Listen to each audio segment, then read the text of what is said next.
then since the second Okay. part's so much easier, I can do the first part then. Okay, sounds good.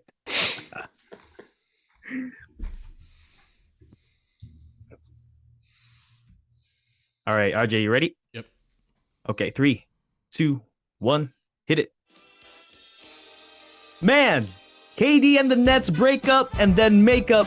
Pat Bev joins LeBron James and awkwardly Russell Westbrook. Chet Holmgren is going to miss the upcoming season, and we're all sad about it. I'm Rosa Panta. This is the Clinic All NBA podcast. I have the 3 hooligans with me.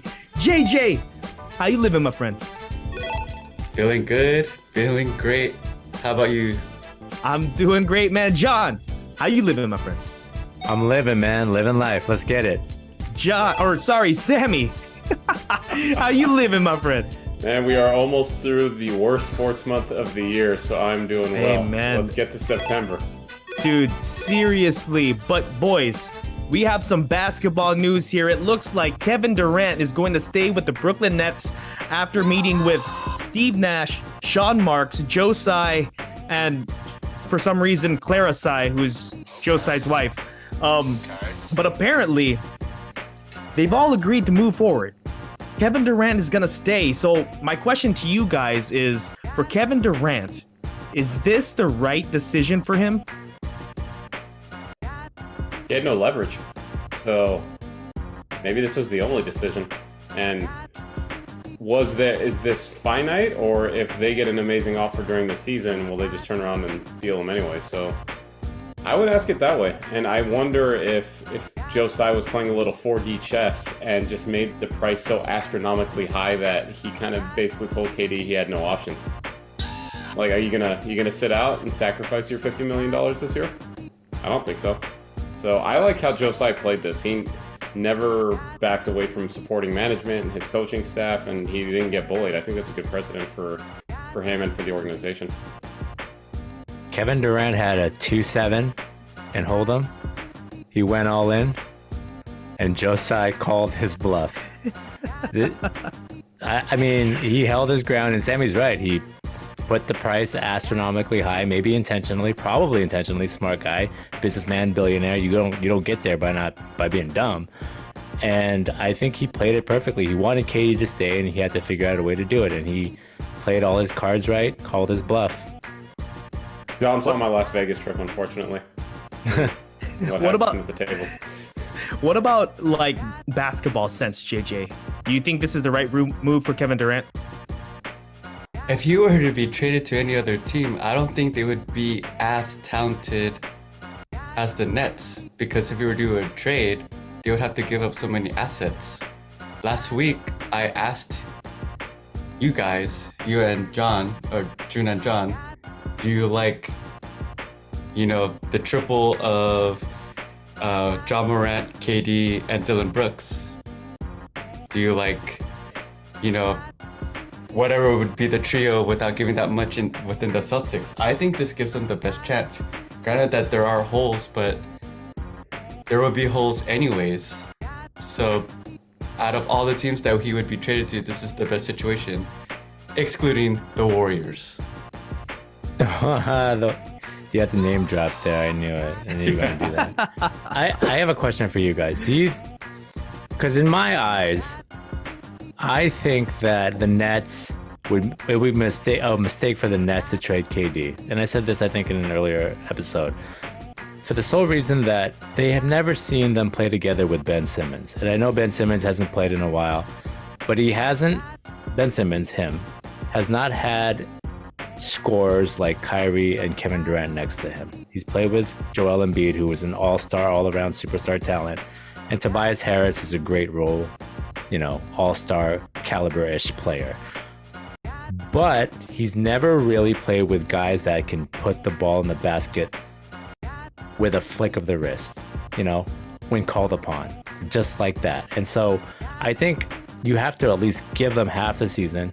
If it doesn't work out, then you revisit the trade offers and, by the deadline. Do you guys agree?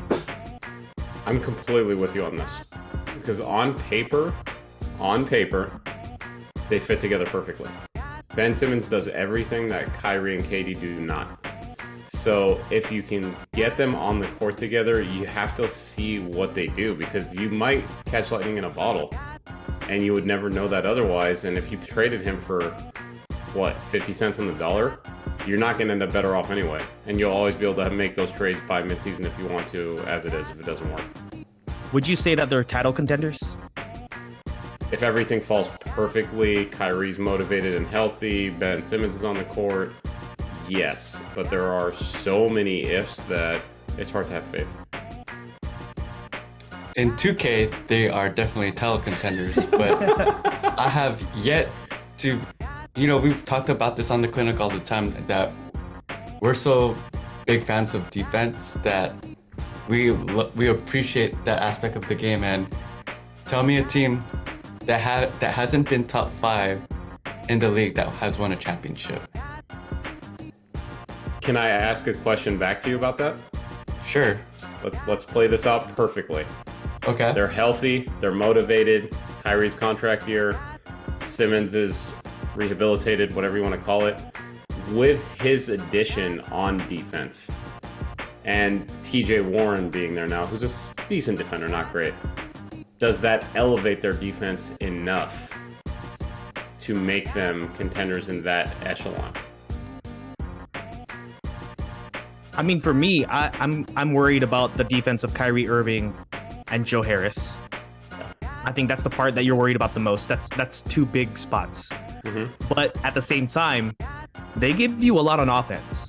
You know what I mean? So I feel like they can make up a lot of that with just pure offensive firepower. I mean, we saw glimpses of that when it was James Harden, KD, and Kyrie, where they were just running people over, just running away with it. So I'm not sure. John, what do you think? I agree. I mean, are they title contenders? That's a loaded question, but it's hard to say. But honestly, I would say yeah, if I was, put on the spot, because you have to remember in 2021, they were Kevin Durant's big toe away from making the Eastern Conference Finals, right? Right. And that was without Kyrie. Kyrie got hurt in that series, if you remember. True. He stepped on Giannis's foot. So, and then they would have played the Hawks. And for sure, they would have beaten the Hawks. I mean, I don't think there's a unanimous decision here that they would have beaten the Hawks and made it to the finals. And at that point, there was a very good chance they were going to win the finals that year. Now, granted, they have a different team. They have Ben Simmons. They didn't have James Harden. But they still have Kevin Durant and Kyrie Irving, guys. Let's not just dismiss them and say that they're not elite players, because they are, regardless of how we feel about them personally. And I have my own thoughts, and I don't want to get into it because I don't want to be a Debbie Downer. But, to me, they are a contender if they stay healthy and if a few things go right. But you can say that about any team. Things have to go right for every team in the NBA, not just talent-wise, for you to make the finals. That applies to everybody, not just the Nets. Well, the Nets is a special. I'm just gonna go against the grain for against all 4 of you, which is the Nets is a special case because this is by far the most emotional, unstable team that we've witnessed in NBA history. You have KD that demanded a trade after signing a contract. I mean, who does that? You get an engagement ring and then you want to ask to call off the wedding? That's crazy. You have Kyrie Irving. Okay, he's pretty good, but does he make everyone else better? Is he a great superstar, or was he just that good because he had arguably the top 2 best players in the world next to him in LeBron James? And you have Ben Simmons, who hasn't even shown a clip of himself shooting threes, John. I know you love those clips from summer. You shooting threes. This dude hasn't even done that this summer. Isn't that a red flag that he hasn't even rehabbed his back, supposedly? And there are reports that people are worried in the Nets organization that he could potentially not play. I think you guys are missing that fact. It looks all good, but the Nets are the special case where we have to question everything. So we should. Go ahead. Go ahead. No, we absolutely should. I think for me, it's in does everything actually fall into place perfectly scenario, and that's probably 10% likely. Yeah, I was just about to say that.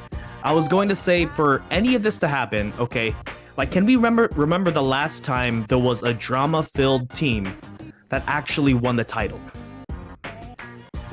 Shaq and Kobe. Shaq and Kobe. Exactly. I was gonna say Shaq and Kobe. That's probably the only one, right? And they had to be so much better. I mean, right? you saw Last Dance, right, bro? Yes. We know Dennis Rodman went to Vegas and he partied. There was a lot of drama on that team. I want to say they were like weirdly cohesive at the same time. They were. You know what I mean? They and had I don't the think perfect coach for that too, though. Just sorry, I didn't mean to interrupt, but this is true. And like, for them to win a title, it has to be relatively drama-free. Yeah. So Sammy just gave a 10% confidence vote that will happen, right? What's your guys' confidence vote that this season will be relatively drama-free in order for them to be an actual title contender? What percentage?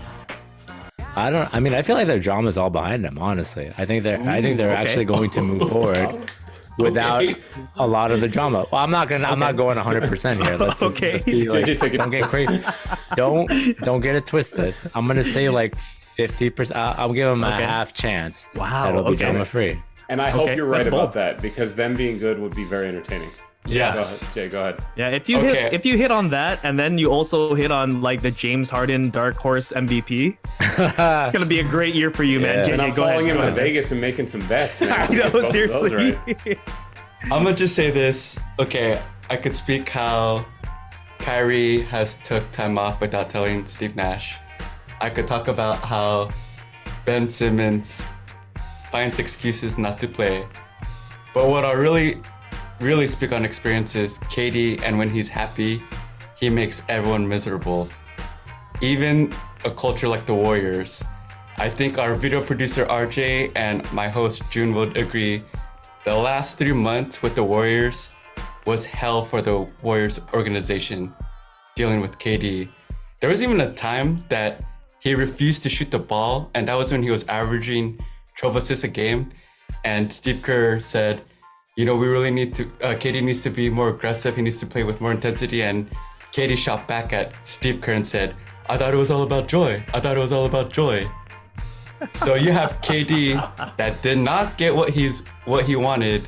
Yeah. Going into camp and the season. I don't know. I'm going to give it less than 5%. Yeah, that's a great point. And that leads straight into our next topic here, where Charles Barkley was commenting on Kevin Durant. He said, quote, miserable. He's never going to be happy. Everybody's giving him everything on a silver platter. He was the man in OKC. They loved him. He owned the entire state. He bolts on them and wins back-to-back championships with Golden State, and he's still not happy. Then he goes to Brooklyn. They give him everything he wants, and he's still miserable. Boys, what do you guys think of Charles Barkley's comments about Kevin Durant here? Accurate? Not accurate? Go ahead, Sammy. I guess it's pretty accurate, I think. He's not lying. I mean, we haven't seen what a happy KD looks like since he told his mom that she was the MVP. Yeah, I mean, that guy's long gone. Yeah, I mean, I just think that it seems like he hates the media limelight, but at the same time, he can't help but engage with it so much, and that creates this persona. But I think Barkley's right. He never does seem happy. I mean, am I overreading his response to stuff? I disagree, because happy is a subjective emotion. And clearly, Kevin Durant loves acting like have the emotions of a 6-year-old girl, tweeting up guys, responding to random kids on the internet, and making trade demands. That makes him happy. And so people are different. So I'm going to go with, I disagree. Yes, he's happy because he's a weird dude. This is what makes him happy. My question to you guys is, what will make him happy? He won his chips. He won his MVP. He had his own city at OKC. He wanted to start his own legacy in Brooklyn. He got his players at Brooklyn. What would make this dude happy? I have no idea. June? I have no idea either. And I think that's what everyone's trying to figure out, right? I think that's why KD keeps getting courted by so many teams, because he's so talented and they think they're the ones to fix him, right? Like all these teams, they're like captains. They just want to save over and over and over, right? Aye. But let's get to the next thing here. Pat Bev actually had some words about this whole KD Nets saga. He didn't particularly enjoy it. He said, y'all can sit and don't say nothing, but that ain't cool. It's dudes with families out here who haven't got a job because of this KD-ish. And to be on and off ain't cool. Blessing, gang. He had another tweet here. It's not good business. These owners can't wait until new deals comes. All we doing is hurting the future. Good day. Blessing, gang. And then Isaiah Thomas also chimes in here. When KD news finally drops, he put, finally, LOL, can we sign now? And then follows it up with another LOL. I mean, I feel bad for these guys, the ones that are waiting, but I feel like this is kind of like how business is done, right? Everyone is trying to stay available for Kevin Durant. And yeah, it's gonna hurt these guys. Am I kind of off key or off kilter for saying that? No, you're definitely on the right track. I will say this, Pat Beverley, I like you now. You're a Los Angeles Laker. But what kind of gibberish is that? I mean, you're not speaking English over there, my friend. Like, what are you trying to... Okay, I understand what he's trying to say. Yes, I know that he thinks that it's not fair for these other players who are waiting, who are trying to get contracts, but these teams are holding out because they want to see what Kevin Durant does first. That's just the nature of the game, bro, as you indicated, as you implied.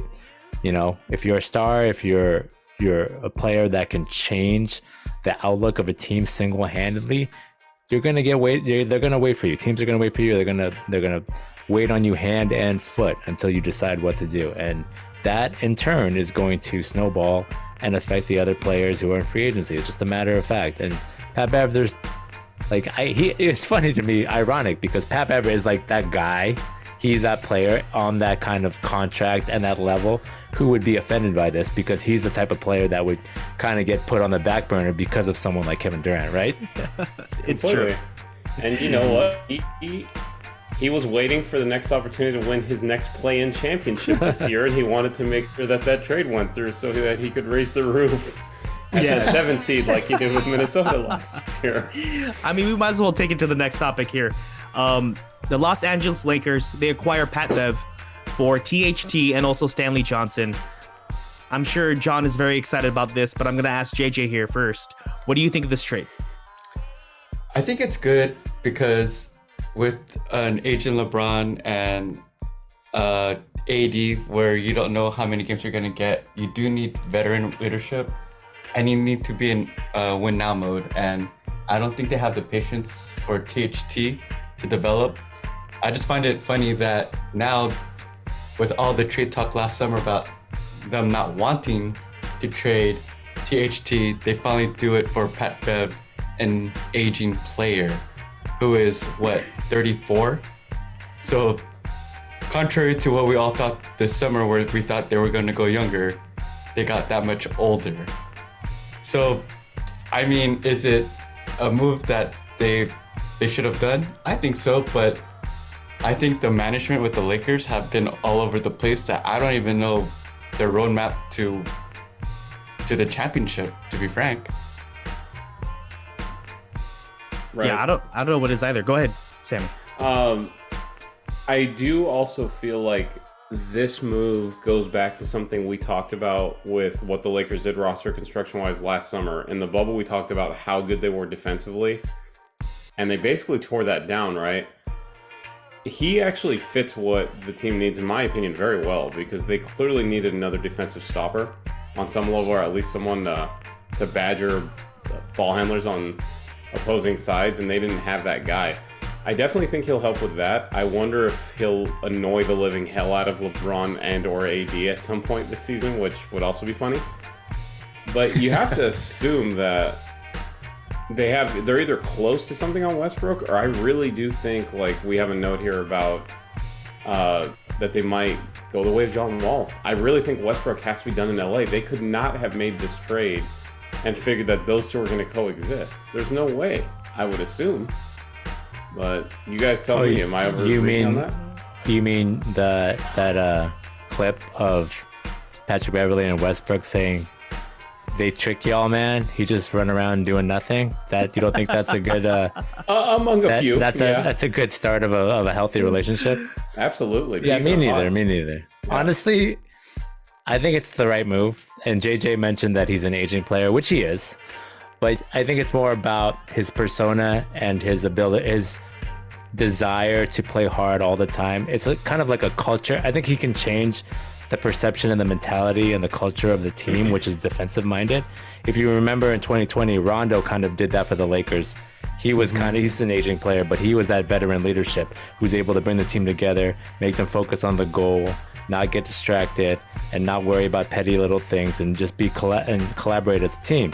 So I think that in itself is a lot of value. My pet peeve about this trade is that they traded THT, who they decided to keep instead of Caruso. And that for me is like so upsetting, because they should have kept Caruso in hindsight, clearly. He was such a defensive minded player. He was such a key piece and X factor. And man, I miss that guy. Caruso, the GOAT, the white mamba. Man. All right, but I digress. Do you feel like Pat Bev's comments about how he would keep LeBron in check and that he needs someone on his team to hold him accountable defensively, all that stuff, helped him get to the Lakers? Or do you think that's going to also be like a strained relationship? Nah, I don't think that's going to affect. I mean, like, if anything, LeBron's seems like he's very chill, I think, about, you know, past comments or things that people say that end up on his team. And I'll make a reference, if you guys don't remember this, but Kyle Kuzma, when he was obviously LeBron signed with the Lakers, Kyle Kuzma had a tweet, and I won't say it verbatim, but it had a reference to, what's his name on the Cavs? He's now like on this, he went to rehab. You guys know what I'm talking about? He was teammates with LeBron. Delonte West. Kyle Kuzma made a comment about Delonte West, a tweet like 7 or 8 years ago. And LeBron signed with the Lakers, and then people were making a fuss about it. And LeBron, you know, he brushed it off. He didn't really care. And so I don't think it's going to affect, you know, fast forward to today, I don't think it's going to affect anything that Pat Beverley said about LeBron. Jun, do you think this is the end of Russell Westbrook in LA as a Laker? I think so. I definitely think so. Yeah, I agree. Can I add on to that then? Oh, I'm sorry. Yes. Finish your point. I want to ask a question after that. I didn't really have much of a point. It's just a feeling that I have. I know that there's reports that, like, you know, it's probably going to happen, and I think everyone is kind of reading the tea leaves correctly. I mean, if they had any confidence that Russell Westbrook might be the dude to take them like to a Western Conference championship, at least, they wouldn't make a move like this. That's just my general feeling. What do you think, Sammy? I was going to ask a question off of that. So if he's done in LA, does he play this season? Like, period. If he's done in LA, like, does he play for the Lakers? Is that what you're asking? No. I'm Like, going does he beyond play that. at all? Like John Wall. Is any team going to trade for him to play him? Or if he gets traded, is it going to be like, I guarantee you, if Utah trades for him, for example, as like just for the contract and to gain assets, they're not going to want him playing with their kids. They're going to send him home. They're going to John Wall him. So along those lines, is there a team that would trade for him and actually have him play? Or is he not going to appear this year in the NBA? I think it's going to depend. And this is what it depends on. If this team, I'm assuming, wants to tank, right? If their team looks pretty frisky without Russell Westbrook, I think they insert him in to maybe cause them to lose. Or maybe the reverse. If they're already bad, they keep him out. You know what I mean? Yeah. What do you guys anyway, think? I know that sounds really weird. No, but I get you. I honestly do feel that way. So Okay. I mean, he's strictly an expiring contract, over $45 million. So Yeah.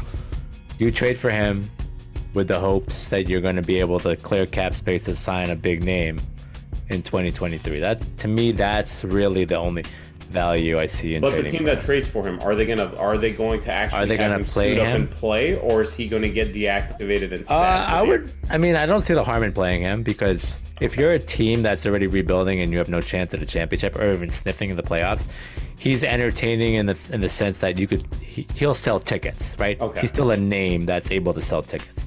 So I feel like you should just play him for that fact alone, profit wise. Okay. JJ? You're asking if the team will play him, the I'm newly just traded asking, team. is he going to appear this season, period? Like, call your shot. Is he going to play? we're all repeating the question because we're all thinking about it really hard. Okay, I'm going to say this. I'll say this. Great 100%. question. 100% yes, he'll play with a different team if he gets traded. Okay. JJ, sorry. No go doubt ahead. in my mind. Go ahead. I'm just gonna go against the grain again. He's gonna start for the Los Angeles Lakers and try to get them to the play-in, and then John's gonna rub in our face, and then they'll lose. They'll lose in the play-in because of Russell Westbrook. JJ, I sincerely hope that you're right, because I really want to see Westbrook and Pat Bev play together this year. I want to see that too. He's going to be crying for different reasons. Anyway, we are going to take a short break with a word from our sponsor. The wait is almost over. A new football season is about to begin. Get ready for the NFL Week 1 action with DraftKings Sportsbook, an official sports betting partner of the NFL.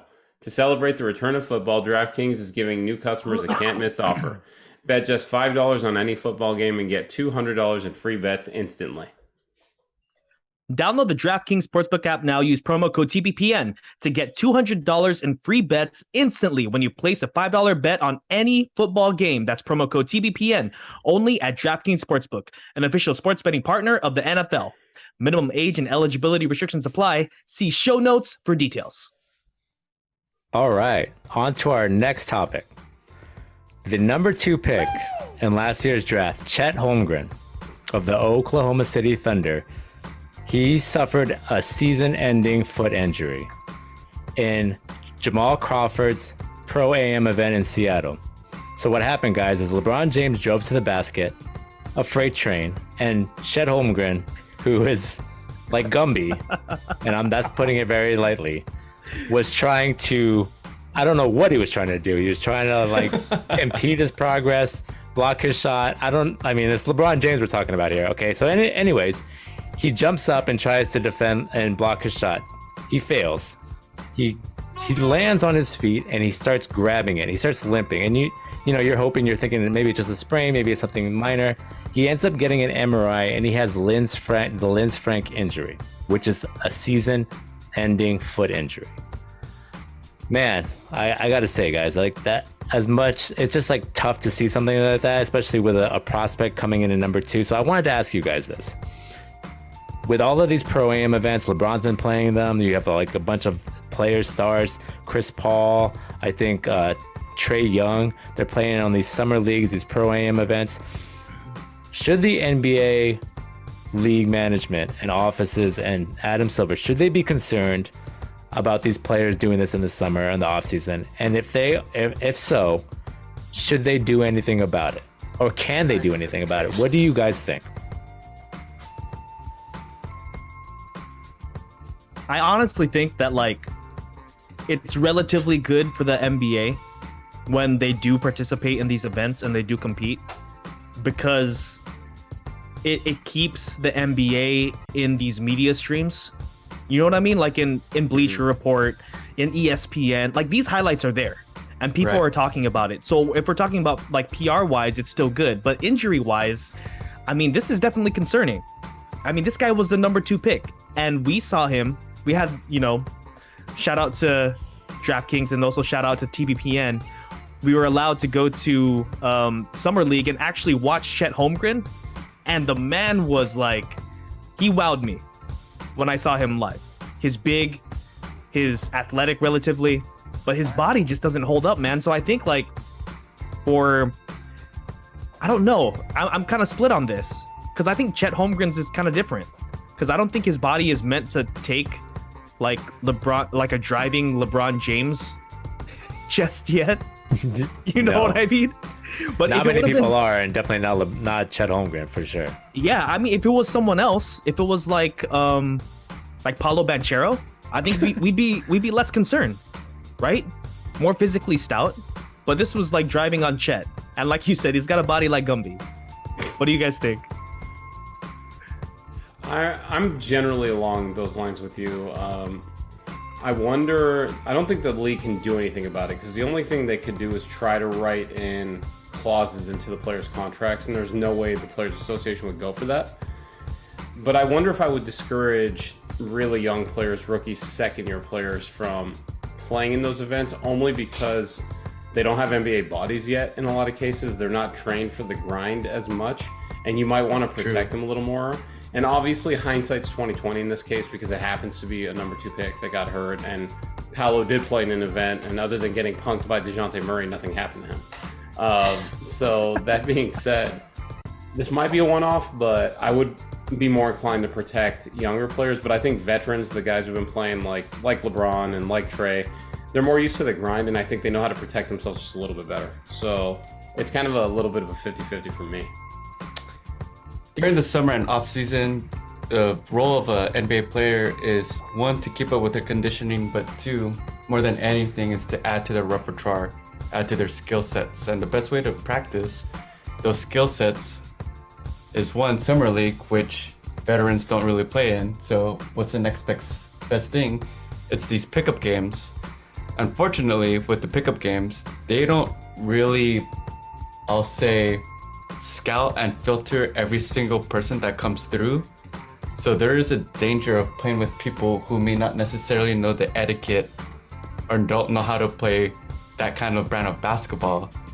And just to put it down on a level that we could all understand as listeners and viewers of this pod, there's a reason why some people don't like to play at the local Y or 24-hour fitness, because you have dudes that don't know how to play the game quote unquote the right way, and you don't want to get injured.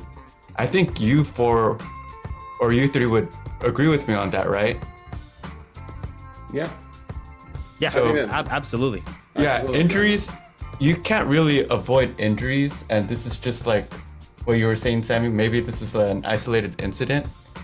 So, I mean, it sucks, but I would hope that NBA players are really cautious who they play with. That's my only caveat. Yeah, I agree with you guys. I mean, I agree with you guys. There's nothing like in my mind that they can really do about this, the NBA, when I say that, because like a clause in their contract to not play basketball on their off time is just ridiculous. When they play basketball professionally, it just, I mean, come on, guys. It's a freak accident. Chet Holmgren probably should have known better. Maybe he'll learn from this experience, but June Ro's right. Like, he's not NBA body ready. And, I think he suffered because of it. So hopefully he gets stronger from this. But I'm going to move us on to our next topic. Gilbert Arenas, Agent Zero. And for some of you who don't remember him, he's the guy that pulled a gun out on teammates ever so long ago. That Gilbert Arenas. He's in the news again. And this time he's starting a feud with Giannis Antetokounmpo. So, talking with the Lakers assistant head coach Phil Handy on his No Chill podcast, that's what it's called, he criticized Giannis, claiming that he doesn't understand the game just yet. Giannis Antetokounmpo, the NBA champion. The media says, and this is the quote from Gilbert, the media says he's the best player in the league. Not even close, just stop it. I can look at his game and say he doesn't understand basketball yet. He plays a sport, he won a championship, cool. But he doesn't understand how to be better, how to train his body. To be at the top, you have to train your body at least guys, 38 minutes and above. I don't know where he got that number from, it's random. LeBron played 37 minutes at 37, and Allen Iverson was playing 43 minutes, he added. My question for you guys is, what do you think about this rant from Gilbert Arenas? And is he right? Or is he just completely lost his mind? He lost his mind a long damn time ago. When he pulled out the gun in the locker room and ended his career. Fair enough. Come on, man. I mean, my analysis is that this is ridiculous, and that Gilbert Arenas is absolutely ridiculous. And considering that I think he got no further than the second round, I'm a little, I'm a little speechless from this quote too. So I'm actually gonna have JJ. You gotta analyze this a little bit for me. Yeah, you gotta carry this one for us. I think I have a pretty good take, guys. And you could correct me if I'm wrong, but I think a lot of players and NBA fans, when they analyze the game, they have a specific lens on how they assess players. For example, we always hear the comparison, and no disrespect, Sammy, but they'll always say like, well, Jamal Crawford is a lot better than Draymond Green. Jamal Crawford would beat Draymond Green one-on-one, which is not necessarily a false statement, but people are using the skill sets of what Jamal Crawford has, which would be great for one-on-one. But basketball isn't one-on-one, right? So the way I think Gilbert Arenas is viewing Giannis is the following, that Gilbert Arenas analyzes the game with how he succeeded during that era, which is shooting. It's being efficient. It's one-on-one, which is how they played, isolated one-on-one.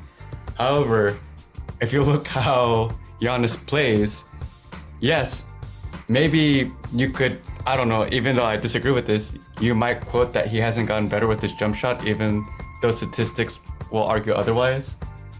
But the way that Giannis uses his physical ability to take over a game, that's part of your skill set. We just talked about the rookie that got injured on our last topic, how his body isn't NBA ready. That's part of the skill, getting your body conditioned, and Giannis is into a super elite level that nobody has even came close. Maybe Shaq, somewhat LeBron, but no one on the Giannis level with that athletic ability. So Gilbert Arenas probably has a lens of, well, this is how I assess a player, and it doesn't match up. He's wrong. Let me get that straight. Yeah. But, you know, his lens is completely wrong. Like, literally, they were building a wall to stop Giannis from the rim, okay?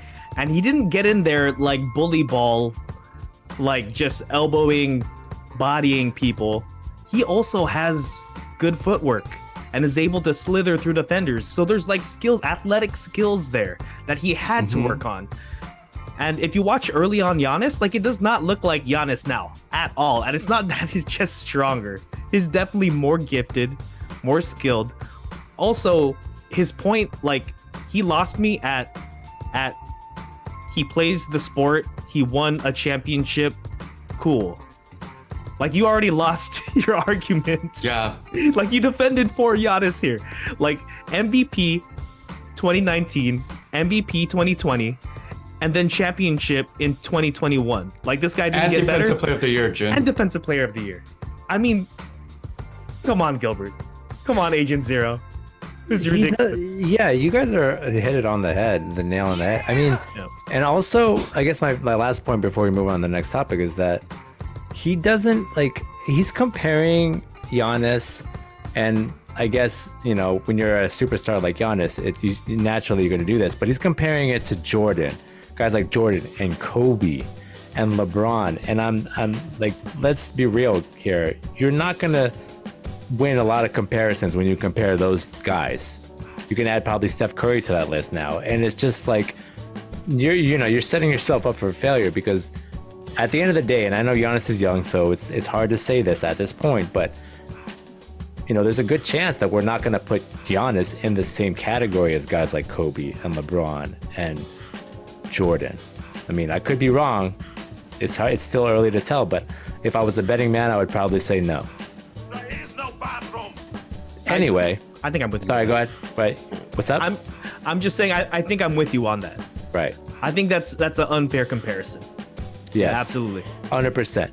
Anyway, we're just hoping for more Giannis news, and I'm sure we're gonna get more of him on his No Chill podcast. I gotta take a listen on that, by the way. This is not a I'm not advertising. I'm just saying that sounds like a fun podcast, I'd say.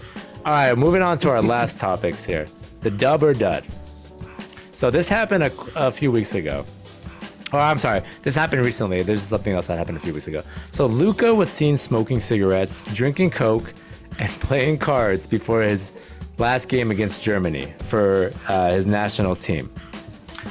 And I'm curious about this because there's been a lot of news about Luka not being healthy. He was obviously overweight last year.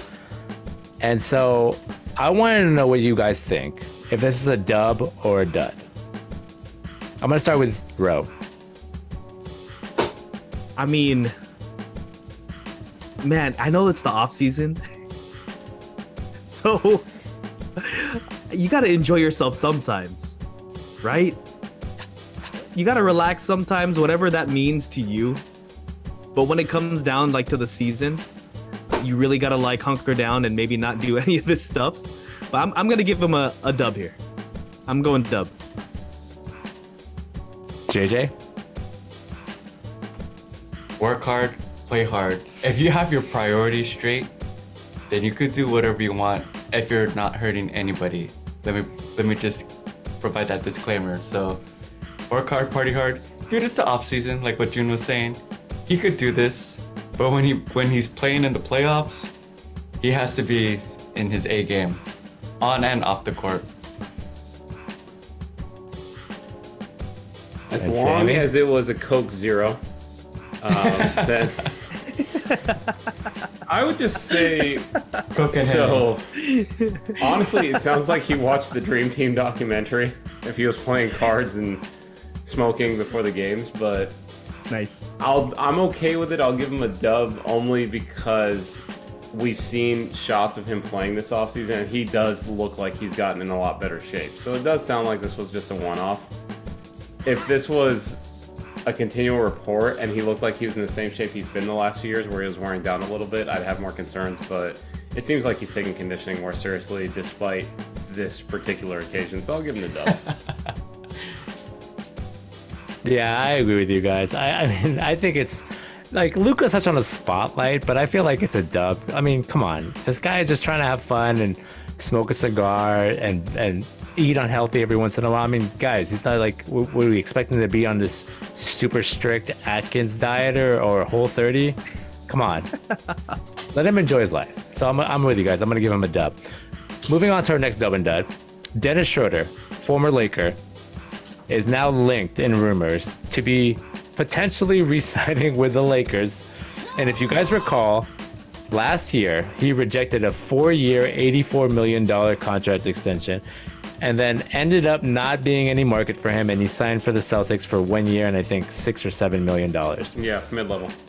And I'm going to question the validity or the veracity of this article just because the Lakers now sound Pat Bev for the sake of this game and to entertain everybody. Do you guys think this is a dub or dud, assuming that this rumor has validity to it? I'm going to start with Sammy. From the Lakers' perspective, this is a massive dub if they actually do want to bring him in, because they're bringing him in at a approximately $82.5 million discount. So it doesn't get much better. But man, if I can't think of a player in a long time outside of Isaiah Thomas for injury reasons that made bigger mistakes contractually than Schroeder did the last couple of years. I mean, for him, it's a dud from an overall sense, but if he can get back on a team and in the spotlight, I'll give him credit for that at least. But that's the best I can do. Bro? I am definitely going with the dud. I mean, returning back to the team, you can't get the same deal on a different team. Like, why? Like, why go back there, man? You know what I mean? Like, have a little bit more, I guess, dignity. I don't know. That just seems so insulting, dude. Like, you can't ask for a raise. Like, you know what I mean? That's like quitting your job, okay? Yes. That's like quitting your job, coming back, and then hoping that you're gonna get like a decent raise after that. You know what I mean? Like, it's not gonna happen. So I don't know. I'm going dud. JJ? To keep it entertaining, I'll say it's a dub because this dude was out of the door meaning he wasn't going to play in the NBA again. He's still fulfilling his life dream of playing in arguably the best league in the world for arguably one of the best known franchises ever. It's just his ego, but if you could forgo your ego and do what you love, I'm gonna give it a dub. I'm gonna give it a dub too, because if it gets Westbrook off the team, it's a major dub for me. There you go, man. Can he make the same money on the Shanghai Sharks? Can he do that? Yeah, man. No, definitely not. All right, and to close out our dub and dud, guys, I'm gonna go with this one. So this happened a few weeks ago at Draymond Green's wedding. At his wedding, he had a blunt bar. Now, if you guys don't know what that is, for the G-rated viewers and for people that are innocent, whoever's remaining left, his reception, he had a blunt rolling station, marijuana. Hand-rolled marijuana cigars were constructed, distributed, and enjoyed by those who wished to light up in honor of the new marriage. As shown in the video, there were 3 distinct strains of cannabis available to fill. They were called Happily Ever After, Gelato X Kush Mints, Hazel Haze, Biscotti X Skittles with a Z, and All Day OG. And he said all of the strains he chose were to pay clear homage to the bride, groom, and their holy matrimony. So I wanted to see what you guys thought about this. I mean, it is in California, so it's totally legal, totally, above the bar. But I wanted to get you guys' thoughts. Do you think this is a dub or a dud? I'm gonna start with JJ. This is a dub if I were to see a dub. Well, okay, and I'll just say this. He got strains titled, influenced by his wife and him. You got Hazel Haze, you have Happily Ever After, and All Day. That's super cool, man, to have a strain named after you. So, total dub. And last name Green, how fitting's that?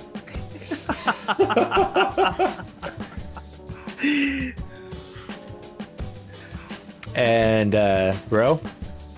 Man. Let me just say that, did you guys look at the size of these blunts? Dude. They are ginormous. You Enormous. have to call that all day. If you're smoking that, it's definitely an all day kind of day. You know what I mean? And it's an absolute dub. It's your wedding. You celebrate however you want to celebrate, and it's completely legal, so I'm for it. And Sammy? I mean, I'd have been particularly happily ever after you put a food truck next to that dub rolling station. I'm gonna leave it at that. But like you guys are saying, man, it's his wedding. It's legal. That's a super cool concept to do something different. Everyone always tries to be unique with their weddings, right? And tries to do something a little different. I want to see someone top that one. That's very cool, man. I gotta give that a huge dub. And congratulations to the newly married couple. Yes, sir. Congratulations to the newly couple. And this is 100% a dub. Dre knows the laws. He knows their state laws. I mean, there's some people out there that don't know laws very well. So, hey, shout out to Dre for knowing that. He's not in the middle of the country. So good for him. And congratulations, my man. Definitely. And that's actually all we have for tonight's pod. I want to thank you 3 for being on. JJ, thanks for being on, man. Thank you, everybody. Greatly appreciate you. John, thanks for being on, man. Hey, thank you. Have a great night. Sammy, thanks for being on. Thank you. And for our listeners who've enjoyed the NFL content, we're coming back with our final NFL preview podcast on Thursday.